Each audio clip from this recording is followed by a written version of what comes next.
ಜರ್ನೋತ್ರಿ 2024 ಮಾಧ್ಯಮ ಹಬ್ಬದ ಸಮಾರೋಪ ಸಮಾರಂಭದಲ್ಲಿ ನನಗೆ ಭಾಗವಹಿಸೋದಕ್ಕೆ ಅವಕಾಶ ಮಾಡಿಕೊಟ್ಟಂತಹ ತಮ್ಮೆಲ್ಲರಿಗೂ ಕೂಡ ಮೊದಲಿಗೆ ಆಭಾರಿ ಮತ್ತು ಧನ್ಯವಾದಗಳು ನನ್ನ ಕಡೆಯಿಂದ. ವೇದಿಕೆ ಮೇಲಿರ್ತಕ್ಕಂಥ ಎಲ್ಲರಿಗೂ ನನ್ನ ನಮಸ್ಕಾರಗಳನ್ನು ತಿಳಿಸ್ತಾ ಈ ಒಂದು ಮಾಧ್ಯಮ ಹಬ್ಬದಲ್ಲಿ ಭಾಗಿಯಾಗಿರೋದಕ್ಕೆ ಮೊದಲಿಗೆ ನನಗೆ ತುಂಬ ಖುಷಿ. ಏನೋ ನಾನು ನಿಮಗೇನೋ ಇನ್ಸ್ಪೈರ್ ಮಾಡ್ತೀನಿ ಅಂತ ಹೇಳಿ ಸ್ವಪ್ನ ಮೇಡಮ್ ಆಗಲೇ ಹೇಳ್ತಾ ಇದ್ರು. ನಾನು ಇನ್ಸ್ಪೈರ್ ಆಗೋದು ಯಾವಾಗ ಅಂತ ಹೇಳಿದ್ರೆ, ನನಗೆ ಇನ್ಸ್ಪಿರೇಷನ್ನು ಇಷ್ಟು ಜನ ಇದ್ದಿರಲ್ಲ ಇಲ್ಲಿ, ನಿಮ್ಮಿಂದ ಒಬ್ಬೊಬ್ಬರು ಕೂಡ ಈ ದೇಶ ಸರಿ ಮಾಡೋಕ್ಕೆ ಈ ಹಾಲಲ್ಲಿ ಎಷ್ಟು ಜನ ಇದ್ದೀರಿ ನೋಡಿ, ಇಷ್ಟು ಜನ ಸಾಕು. ನಿಜವಾಗ್ಲೂ ಹೇಳ್ತಾ ಇದ್ದೀನಿ, ಇಡೀ ಇಂಡಿಯಾನ ಬದಲಾಯಿಸೋದಕ್ಕೆ ಇಷ್ಟು ಜನ ಇದ್ದೀರಲ್ಲ, ಇಷ್ಟು ಜನ ನಿಜವಾಗ್ಲೂ ಸಾಕು. ಒಂದು ರಾಜ್ಯಕ್ಕೆ 2 ಅಥವಾ 3 ಒಳ್ಳೆ ಚಾನಲ್, ಒಳ್ಳೆ ಪತ್ರಿಕೆ ಎನಫ್. ಅಲ್ಲಿ ನೀವು ಲೆಕ್ಕ ಹಾಕೊಂಬಿಡಿ, ಇಡೀ ಇಂಡಿಯಾಗೆ ಒಂದು ಗಟ್ಟಿ ಧ್ವನಿ ಬೇಕಾಗತ್ತೆ, ಗುಲಾಮಗಿರಿ ಅಲ್ಲದಂಥ ಒಂದು ಧ್ವನಿ ಬೇಕಾಗತ್ತೆ. ಅದರ ಶಿಲ್ಪಿಗಳು ನೀವೆಲ್ಲರೂ ಇಲ್ಲಿ ಇದ್ದೀರಿ ಅಂತ ನಾನು ಭಾವಿಸ್ತಾ ಇದ್ದೀನಿ. ನೀವೆಲ್ಲರೂ ಆ ಥರ ಸಾಧಕರಾಗಬೇಕು. ಯಾವಾಗ ಸಾಧ್ಯ ಆಗುತ್ತೆ? ಏನು ಅಷ್ಟು ಈಸಿನಾ? ಮೊದಲೇ ಈಗ ಮಾಧ್ಯಮ ಅಂದ ತಕ್ಷಣ ಒಂದು ಮಾತು ಹೇಳ್ತಾರೆ, ನೀವೇನು ಫ್ರೀನಾ? ಫ್ರೀ ಕೊಟ್ಬಿಡ್ತೀರಾ ನೀವು? ಮಾಧ್ಯಮ ಉದ್ಯಮ ಆಗ್ಬಿಟ್ಟಿದೆ ಇವಾಗ. ಇದೊಂದು ಬಾಟಲ್ ಇದೆ ಅಲ್ಲ, ನೀರು ಫ್ರೀ ಕೊಡ್ತಾರಾ? ನೀರು ಭೂಮಿಲಿ ಫ್ರೀಯಾಗೆ ಸಿಗೋದು, ಫ್ರೀ ಯಾರಾದ್ರೂ ಕೊಡ್ಲಿಕ್ಕೆ ಸಾಧ್ಯನಾ? ಇಲ್ಲ. ಇದಕ್ಕೆ ಅದರದೇ ಆದಂಥ ಒಂದು ಖರ್ಚು ಇರುತ್ತೆ. ಸೊ ಆ ಖರ್ಚಿನ ಪ್ರಕಾರವನ್ನೇ ಮಾಧ್ಯಮ ಕೂಡ ನಡೆಯಬೇಕಾಗಿರೋದು. ಏನು ಪ್ರಶ್ನೆ ಬರುತ್ತೆ ಇಲ್ಲಿ ಅಂತ ಹೇಳಿದ್ರೆ, ಉಚಿತನಾ ಫ್ರೀನಾ ಅಂತ ಒಂದು ಮಾತು ಬರುತ್ತೆ. ಉಚಿತ ಅಲ್ಲ, ಉಚಿತ ಆಗಬೇಕಾಗಿಯೂ ಇಲ್ಲ. ಪ್ರಜಾಪ್ರಭುತ್ವದ ಯಾವುದೇ ಅಂಗ ಕೂಡ ಉಚಿತವಾಗಿಲ್ಲ. ಕಾರ್ಯಾಂಗ, ನ್ಯಾಯಾಂಗ, ಶಾಸಕಾಂಗ, ಅದೇ ರೀತಿಯಲ್ಲಿ ಮಾಧ್ಯಮ ರಂಗ ಕೂಡ. ಇದರ ಅರ್ಥ ನಾವು ಫ್ರೀ ಕೊಡದೇ ಇದ್ರೂ ಕೂಡ ಜನಗಳಿಗೆ ಏನು ನಡೀತಾ ಇದೆ ಅಂತ ತಿಳಿಸುವಂಥ ಮಹತ್ತರ ಜವಾಬ್ದಾರಿಯನ್ನು ನಾವು ಹೊತ್ಕೊಂಡಿದ್ದೀವಿ. ಸರಿ, ಮಾಹಿತಿ ಕೊಟ್ಬಿಡಿ, ಸುಮ್ಮನಾಗ್ಬಿಡಿ ಅಂತ. ಮೊದಲೆಲ್ಲ ಒಂದೇ ಒಂದು ವಾಹಿನಿ ಇತ್ತು, ಎಷ್ಟು ಚೆನ್ನಾಗಿತ್ತು ಆ ಕಾಲ, ಎಷ್ಟು ಅದ್ಭುತವಾಗಿತ್ತು, ಅಂತೊಂದಿತ್ತು ಕಾಲ ಅಂತ. ಬಟ್ ಆ ಕಾಲದ ಪ್ರಕಾರ ಈಗೆಲ್ಲವೂ ಆಗ್ತಾ ಇದೆಯಾ? ಅಷ್ಟು ಸಾಕ ಈಗ ಅಂತ ನೋಡಿದಾಗ ಸಾಲಲ್ಲ. ಕಾರಣ ಇಷ್ಟೇ, ಇವತ್ತಿಗೆ ಸುದ್ದಿ ಹೇಳುವುದರ ಜೊತೆಗೆ ಅಭಿಪ್ರಾಯವನ್ನು ಕೂಡ ಸೇರಿಸಲೇಬೇಕು. ಅಭಿಪ್ರಾಯ ಸೇರಿಸುವುದು ಅಂದ್ರೆ ಏನು? ನನಗೆ ತೋಚಿದ್ದು, ನನ್ನ ಮನಸ್ಸಿಗೆ ನಾನು ಗೀಚ್ ಬರ್ಕೊಂಡಿದ್ದು ಇದಲ್ಲ. ಅಭಿಪ್ರಾಯ ಸತ್ಯದ ಆಧಾರದ ಮೇಲೆ ರೂಪುಗೊಳ್ಬೇಕು, ಅದು ಅಭಿಪ್ರಾಯ ಅಲ್ವಾ? ನಿಮ್ಗೆ ಹೆಂಗೆ ಧೈರ್ಯ ಬರುತ್ತೆ ಸರ್? ಅದೇನೋ ಫೈರ್ ಅಂತಲ್ಲ ಸರ್, ನೀವು ಫೈರ್ ಬ್ರ್ಯಾಂಡ್ ಅಂತಲ್ಲ, ಫೈರ್ ಯಾವುದೂ ಇಲ್ಲ.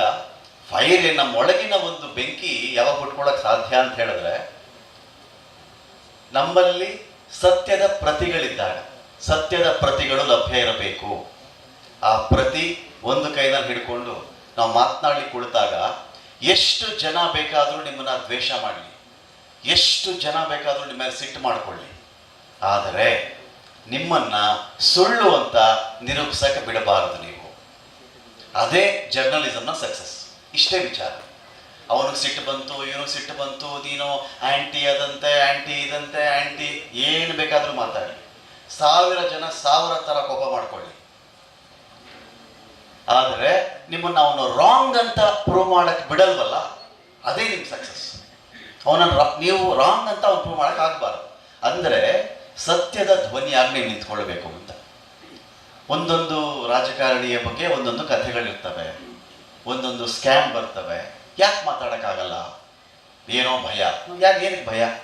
ಸುಪ್ರೀಂ ಕೋರ್ಟ್ ಹೋದರೂ ಕೂಡ ನಾನು ಈ ಡಾಕ್ಯುಮೆಂಟ್ ಆಧಾರದ ಮೇರೆಗೆ ನಾನು ವಾದ ಮಾಡಬಲ್ಲೆ ಅಂತ ಒಂದು ಕಾನ್ಫಿಡೆನ್ಸ್ ಇಟ್ಕೊಳ್ಳಿ ನಿಮ್ಮಲ್ಲಿ.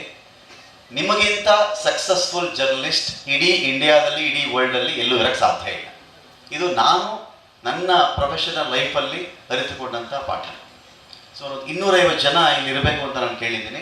ಜರ್ನಲಿಸಮ್ ಸ್ಟೂಡೆಂಟ್ಸ್ ಎಷ್ಟು ಜನ ಇದ್ದೀರಿ ಇಲ್ಲಿ? ಪತ್ರಿಕೋದ್ಯಮದ ಮಾತ್ರ. Good good good good good. ಇಲ್ಲ, ಇದನ್ನ ಎಡಿಟ್ ಮಾಡಿದ್ದು ಯಾರಲ್ಲಿ? ಲಾಸ್ಟಲ್ಲಿ ಒಂದು 20 ತೋರಿಸ್ತಲ್ಲ, ಅವರು ಯಾರು ಎಡಿಟ್ ಮಾಡಿದ್ದು? ಟೆಕ್ನಿಕ್ ತುಂಬ ಚೆನ್ನಾಗಿತ್ತು, ತುಂಬ ಚೆನ್ನಾಗಿತ್ತು. ನಮ್ಮ TV5 ಸಂಸ್ಥೆಯಲ್ಲಿಯೂ ಕೂಡ ಇಂಟರ್ನ್ಶಿಪ್ಗೆ ಬಂದಂಥವ್ರಿಗೆ ಅನೇಕರಿಗೆ ಕೆಲಸ ಕೊಟ್ಟಿದ್ದೀನಿ ನಾನು. ಅಲ್ಲಿ ಅವ್ರು ಕೆಲಸ ಮಾಡೋ ರೀತಿ ನೋಡೇನೆ ಇಂಟರ್ನ್ಶಿಪ್ ಟೈಮಲ್ಲೇ ಅವ್ರಿಗೆ ಕೆಲಸ ಕೂಡ ನಮ್ಮ TV5 ಮಾಧ್ಯಮದಲ್ಲಿ ಅವ್ರಿಗೆ ಸಿಕ್ಕಿದೆ. ನನ್ನ ಸಂಸ್ಥೆ ಕೂಡ ಇದಕ್ಕೆ ಪೂರಕವಾಗಿ ನಿಂತ್ಕೊಂಡಿದೆ. ಒಂದು, ಈಗ ನಾನು ನನಗೆ ಎಲ್ಲ ಬಲ್ಲೆ ಅಂತ ಹೇಳಿ ಭಾಷಣ ಮಾಡ್ತಾ ನಿಂತ್ಕೊಂಡ್ರೆ ನಿಮ್ಮಗಳ ಮನಸ್ಸಲ್ಲಿ ಏನಿದೆ ಅಂತ ನನಗೆ ಗೊತ್ತಾಗಲ್ಲ. ಮಿಶ್ರ ಸರ್ ಇದು. ಇಡೀ ದಿನ ನಾವು ಅಭಿರುಚಿಗೆ ಕಡೆಗೆ ಹೋಗಕ್ಕಾಗಲ್ಲ. ಇದರ ನಡುವೆ ಕೂಡ ನನ್ನ ಸಂಸ್ಥೆಯ ಮಟ್ಟಿಗೆ ಮಾತ್ರ ನಾನು ಮಾತನಾಡಲಿಕ್ಕೆ ಸಾಧ್ಯ ಸರ್. ಯಾಕಂದರೆ ಇಡೀ ಎಲ್ಲ ಮಾಧ್ಯಮದವರ, ಎಲ್ಲ ವಾಹಿನಿಗಳ, ಎಲ್ಲ ಪತ್ರಿಕೆಗಳ ಒಬ್ಬ ಪ್ರತಿನಿಧಿಯಾಗಿ ಈ ಸನ್ನಿವೇಶದಲ್ಲಿ ಮಾತನಾಡಲಿಕ್ಕೆ ಆಗಲ್ಲ ನಾವು. ಕಾರಣ ಆಯಾ ಸಂಸ್ಥೆಗಿರ್ತಕ್ಕಂಥ ಒತ್ತಡಗಳು, ಅವುಗಳ ಆಧಾರದ ಅವ್ರು ಕೆಲಸ ಮಾಡ್ತಿರ್ತಾರೆ. ನಂದೇನು ಹೇಳಬಲ್ಲೆ ಅಂತ ಹೇಳಿದ್ರೆ, ಒಂದು ಅಭಿರುಚಿ, ಇದೊಂದು ಭಾಗ. ಸಪೋಸ್ ಒಂದು 10 ಬುಲೆಟಿನ್ ನಾವು ಮಾಡ್ತೀವಿ ಅಂತ ಅಂದ್ಕೊಳ್ಳಿ ಸರ್. ಒಂದು 10 ಬುಲೆಟಿನ್ ಮಾಡ್ತೀವಿ ದಿನಕ್ಕೆ, ಅರ್ಧ ಗಂಟೆ ನಾವು ಮಾಡ್ತೀವಿ ಅಂತ ಬಂದಾಗ ಇದರಲ್ಲಿ 4 ರಿಂದ 5 ಅಥವಾ 6 ಅಭಿರುಚಿ ಓರಿಯೆಂಟೆಡ್ ನಾನು ಒಪ್ಕೊಳ್ತೀನಿ. ಇನ್ನು 4 ಬುಲೆಟಿನ್ ಇರುತ್ತಲ್ಲ ಸರ್, ನೀವು ಒಂದು 30 ನಿಮಿಷಗಳ ನ್ಯೂಸ್ನಲ್ಲಿ 8 ನಿಮಿಷ 10 ನಿಮಿಷ ಜನ ಇವತ್ತೇನು ನೋಡೋಕ್ಕೆ ಇಷ್ಟಪಡ್ತಾರೆ ಅದನ್ನು ನಾವು ತೋರಿಸ್ತೀವಿ, ನಿಜ. ಅದಾದ ಮೇಲೆ ಅಣೆಕಟ್ಟೆ ಬಗ್ಗೆ ತೋರಿಸ್ತೀವಿ, ನಾವು ಪ್ರವಾಹದ ಬಗ್ಗೆನೂ ತೋರಿಸ್ತೀವಿ, ಎಚ್ಚರಿಕೆ ಬಗ್ಗೆನೂ ತೋರಿಸ್ತೀವಿ, ಭೂಕಂಪದ ಬಗ್ಗೆನೂ ನಾವು ತೋರಿಸ್ತೀವಿ. ಯಾವುದೋ ಮಗು ಹುಷಾರಿಲ್ಲ, ಒಬ್ಬರು ನೆರವಾಗಿ, ಅದನ್ನು ನಾವು ತೋರಿಸ್ತೀವಿ. ಒಂದು ಬಡ ಮಹಿಳೆಗೆ ಒಂದೂರಲ್ಲಿ ಆ ಮಹಿಳೆ ಜಮೀನು ಕಿತ್ಕೊಂಡು ಅನ್ಯಾಯ ಮಾಡಿದ್ದಾರೆ, ಅದನ್ನು ತೋರಿಸ್ತೀವಿ. ಒಂದು ಸ್ಕ್ಯಾಮ್ ಮಾಡಿದ್ದಾರೆ, 100 ಜನಗಳಿಗೆ ಸೈಟು ತಿಂದು ತೆಗೆದುಬಿಟ್ಟಿದ್ದಾರೆ ಇವರು, ಸಾವಿರಾರು ಕೋಟಿಗಳ ಹಗರಣ, ಇದು ನಾವು ತೋರಿಸ್ತೀವಿ. ಸರ್ ನಿಮಗೆ ಗೊತ್ತಿರಲಿ, ಇದು ಯಾವುದಕ್ಕೂ TRP ಬರಲ್ಲ. ಇದು ಅಭಿರುಚಿ ಆಧಾರಿತವಾಗಿರೋದಲ್ಲ, ಸಾಮಾಜಿಕ ಜವಾಬ್ದಾರಿಯದ್ದು. ಬಟ್ ಈಗಿನ ಕಾಲಘಟ್ಟ ಹೇಗೆ ಅಂದರೆ 100% ಈ ಕಡೆ ಇರೋಕ್ಕೂ ಆಗಲ್ಲ, 100% ಆ ಕಡೆ ಇರೋಕ್ಕೂ ಆಗಲ್ಲ ಅಂತ ಸಂದಿಗ್ಧ ಪರಿಸ್ಥಿತಿ ಸರ್ ಇದು.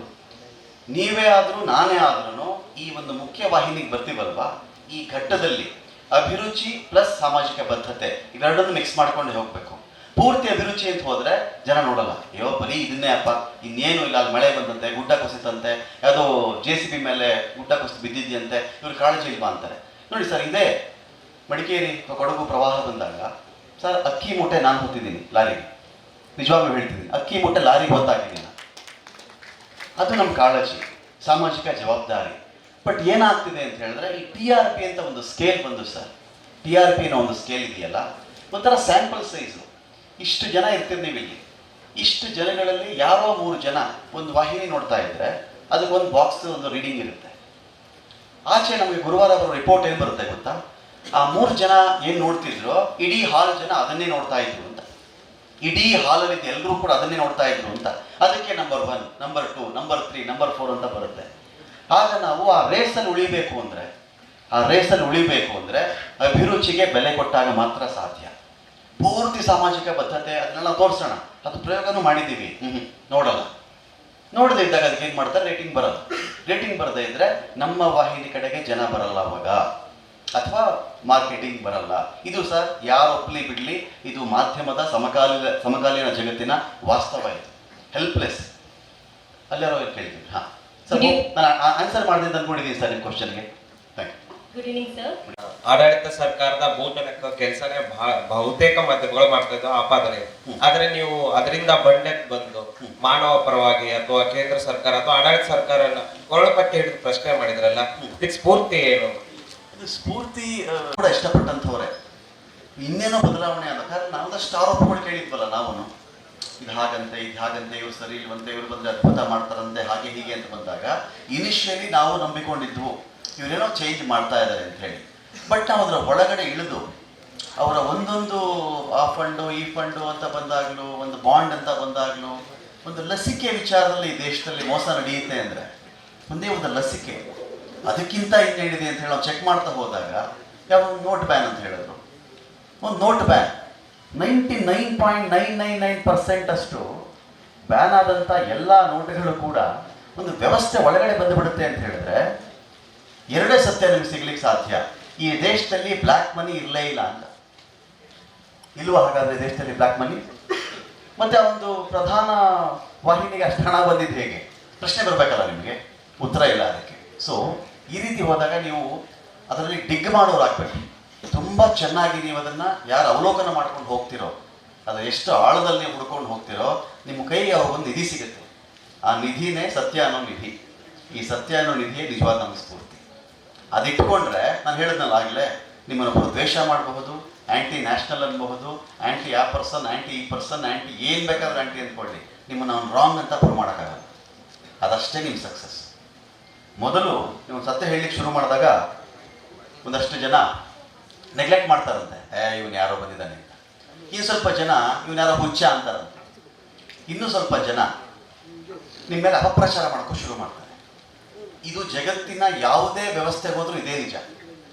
ಒಂದು ಸತ್ಯ ಹೇಳಕ್ ಹೋದಾಗ ಮೊದಲು ನೆಗ್ಲೆಕ್ಟ್ ಮಾಡ್ತಾರೆ, ಇವನಿಗೇನು ಗೊತ್ತಿಲ್ಲ ಇವನಿಗೆ ಅಂತ. ಎರಡನೇದು ಹುಚ್ಚ ಅಂತಾರೆ. ಮೂರನೇದು ನಿಮ್ಮ ಮೇಲೆ ಅಪಪ್ರಚಾರ ಶುರು ಮಾಡ್ತಾರೆ. ನಾಲ್ಕನೇ ಹಂತ ಯಾವ್ದು ಗೊತ್ತಾ? ನಾಲ್ಕನೇ ಸ್ಟೇಜ್ ಬಹಳ ಇಂಪಾರ್ಟೆಂಟ್ ಸ್ಟೇಜ್ ಇದು. ನಿಮ್ಮ ವಿರುದ್ಧ ತಿರುಗಿ ಬೀಳ್ತಾರೆ. ಅದೇ ನಿಮ್ಮ ಸಕ್ಸಸ್. ನಿಮ್ಮ ವಿರುದ್ಧ ಜನ ತಿರುಗಿ ಬೀಳ್ತಾರಲ್ಲ ಒಂದು ಗುಂಪು, that it self is success. ಹಾಗೆ ಈ ಒಂದು ಜನ್ಮೋತ್ರಿ ಹಬ್ಬದಲ್ಲಿ ಪಾಲ್ಗೊಳ್ಳಿಕ್ಕೆ ಒಂದು ಅವಕಾಶ ಸಿಕ್ಕಿದೆ. ನಾನು ನಿಮ್ಗಳು ಕೇಳ್ಕೊಳ್ಳೋದು, ಇಲ್ಲಿರೋರೆಲ್ಲರೂ ಯಾವುದೋ ಒಂದು ಸಂಸ್ಥೆಯಲ್ಲಿ ಕೆಲಸ ಸಿಕ್ಕರೆ ಮಾತ್ರ ನೀವು ಪತ್ರಕರ್ತರು ಅಂತ ಕರ್ಕೋಬೇಡಿ. ನಾವುಗಳು ಜರ್ನಲಿಸಮ್ ಮಾಡಿದಾಗ ನಮಗಿನ್ನು ಇಷ್ಟು ಈ ಆಂಡ್ರಾಯ್ಡ್ ಫೋನ್ ಕಾಲದಲ್ಲೆಲ್ಲ ನಾವು ಇರಲಿಲ್ಲ. ಏನೂ ಇಲ್ಲದೆ ಕೂಡ ಇಷ್ಟು ಜನ ಕೂಡ ಯಾವುದೇ ಸಂಸ್ಥೆ ಯಾವುದೇ ಮಾಧ್ಯಮದ ಆಶ್ರಯವಿಲ್ಲದೆ ಕೂಡ ಜಗತ್ತನ್ನು ನಿಬ್ಬರಗೊಳಿಸುವಂಥ ಪತ್ರಕರ್ತರಾಗಬಹುದು. ನಿಮ್ಮ ಕೈನಲ್ಲಿರೋ ಒಂದೇ ಒಂದು ಮೊಬೈಲ್ ಫೋನ್ ಸಾಕು. ನೀವು ಒಂದೇ ಒಂದು ಮೊಬೈಲ್ ಫೋನ್ ನಾನು ಬೆಳಗ್ಗೆ ಇದು ಇನ್ಸ್ಟಾಗ್ರಾಮ್ ನೋಡಿದೆ, 13 ಪೋಸ್ಟ್ ಹಾಕಿದೆ, ಯಾಕೋ 26 ಲೈಕ್ ಬಂದಿದ್ದು, ಯಾಕೋ ಸರೋಗ್ಲಿಲ್ವಲ್ಲ, ಇನ್ನೊಂದೇನೋ ಇದಕ್ಕಿಂತ ಚೆನ್ನಾಗಿರೋದು ಹಾಕೋಣ, ಯಾವ್ದಾದ್ರು ಹೊಸ ಹಾಡಿಗೆ ರೀಲ್ಸ್ ಮಾಡೋಣ. ಯಾವುದದು ಹೊಸ ಹಾಡು ಯಾವುದೋ ಬಂದಿದೆಯಲ್ಲಪ್ಪ ರೀಲ್ಸ್ಗೆ ಈಗ, ಅದಲ್ರಿ ಅದಲ್ಲ, ವಿಕ್ಕಿ ಕೌಶಲ್ ಯಾವುದೋ ಬಂದಿದೆಯಲ್ರಿ, ಈ ಥರ ಒಂದು ರೀಲ್ ಮಾಡೋಣ. ಇದು ಒಂದು ಭಾಗ, ಅದೊಂದು ಮನರಂಜನೆ. ಬಟ್ ವಿಷಯ ಏನು ಅಂದರೆ, ಒಂದೊಂದು ಯೂಟ್ಯೂಬಲ್ಲಿ ನಿಮ್ಮ ಒಂದೊಂದು ಅಕೌಂಟ್ಗಳನ್ನು ಶುರು ಮಾಡಿಕೊಂಡು ಒಂದೊಂದೇ ಸತ್ಯವನ್ನ ಇಷ್ಟು ಜನ ಹೇಳ್ತಾ ಹೋಗಿ ಸಾಕು. ಇದನ್ನ ಬೇಕಾದ್ರೆ ಪ್ರಾಮಿಸ್ ಮಾಡಿ ಹೇಳ್ತೀನಿ ನಾನು, ನಿಮ್ಮನ್ನ ಮೀರಿಸುವಂತ ಪತ್ರಕರ್ತರು ಇರಲ್ಲ. ಮೈ ಕೊಡಿ ಮೇಡಮ್, ನಾನು ಜಾಸ್ತಿ ಟೈಮ್ ತಗೊಳ್ತಿಲ್ಲ ಅಂತ ಭಾವಿಸ್ತಾ ಇದ್ದೀನಿ ನಾನು.